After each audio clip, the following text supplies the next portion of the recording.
Hey, it's James Robbins here, and I want to make you a quick training video about overcoming the imposter syndrome as a leader. Now, if you don't know what the imposter syndrome is, it's basically that internal nagging doubt that you shouldn't be where you are. In other words, that you should never have been promoted to a leader. And it strikes at all levels, whether you're a supervisor or a manager, mid-level manager, even all the way up to the C-suite, people will struggle with this. And it's that idea that, you know, if people only knew, they would never follow my lead. Or if those above me knew who I really was, they would never have promoted me in the first place. Or we'll look around to other people, maybe even some of our direct reports, and we'll think they should be leading, not me, right? So again, this is a very, very common challenge today, and I certainly can relate with it from earlier in my career.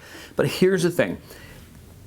When you struggle with the imposter syndrome, it's actually a problem as a leader, and I'm going to tell you why. The biggest reason is that it will create a lack of confidence in you. Well, it's created because there's a lack of confidence in you, right?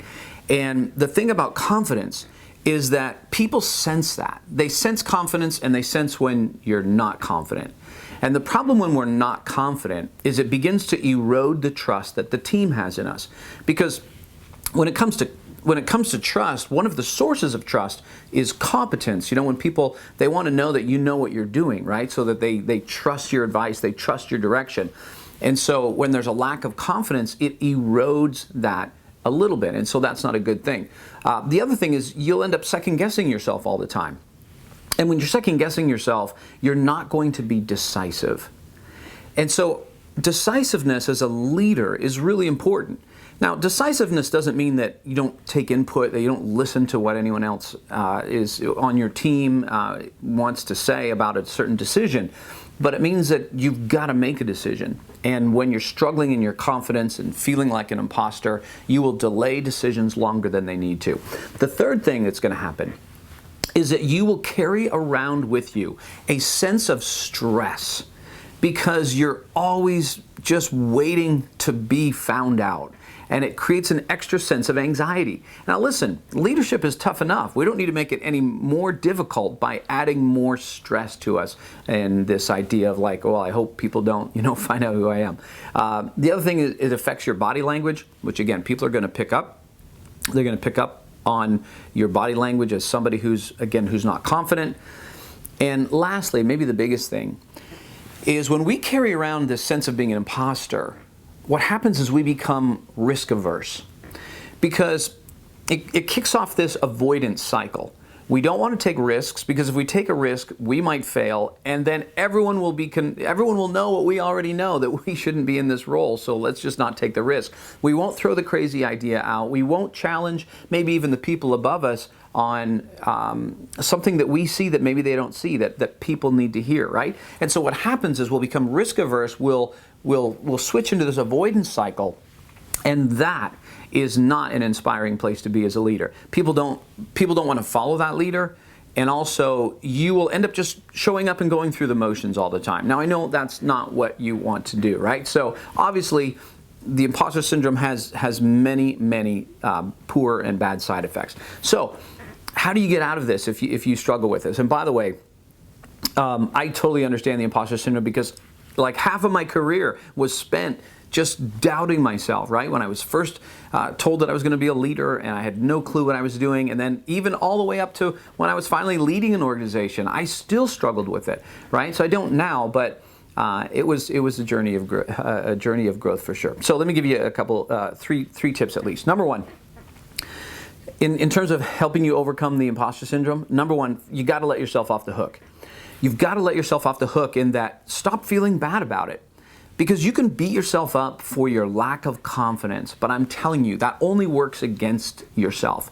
Like when you get mad at yourself, it's almost like yourself wants to push back and hold on to whatever it is that you're mad at. So you've just got to let it go and be like, okay, so this is where I'm at. That's fine. It's fine that this is where I'm at. I can grow. And realize that, hey, you're in good company. You want to know who else struggles with the imposter syndrome? Look at the person on your left, look at the person on your right, and it's one of them also, right? So this is a persistent thing. It's very common, so just understand that. Secondly, start to pay attention on where this is strongest. In other words, as you go throughout your day, you're going to notice that it flares its ugly head in some situations, and in others it doesn't. Maybe it's when you're with your boss, or maybe it's when you're with the senior leaders at a meeting, or maybe it's when you have to lead a meeting with your own team, or maybe it's when you're coaching an employee and then all of a sudden back a little bit on the point you're trying to make, and then you feel it. So what I'm saying is, start to record all the places that you begin to feel like an imposter or that lack of confidence. Once you've identified that, then you want to look at those things and go, is this a skill issue?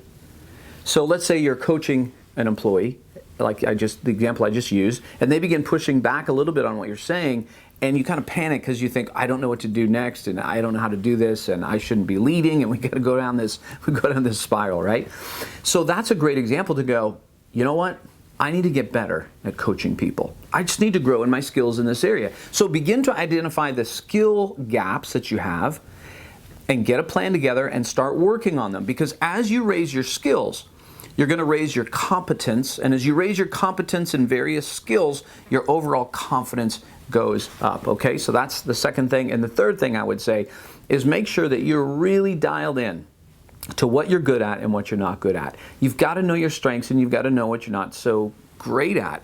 And there are certain parts of us that are just always going to be a weakness, right? So when you're really clear on that, then be comfortable in that. Focus on your strengths, delegate your weaknesses, or at least let your staff know that you see your weaknesses, and that will do a ton to alleviate this imposter syndrome, okay? So anyways, this is something that doesn't change overnight, but as you work on it and raise your confidence up, you will notice a massive difference in the way your team responds to you, in terms of how you feel at work, and it's a game changer for sure. Anyways, if you found this video helpful, you can find more tools, tips, and training at jamesrobbins.com, and I hope this helps. See ya.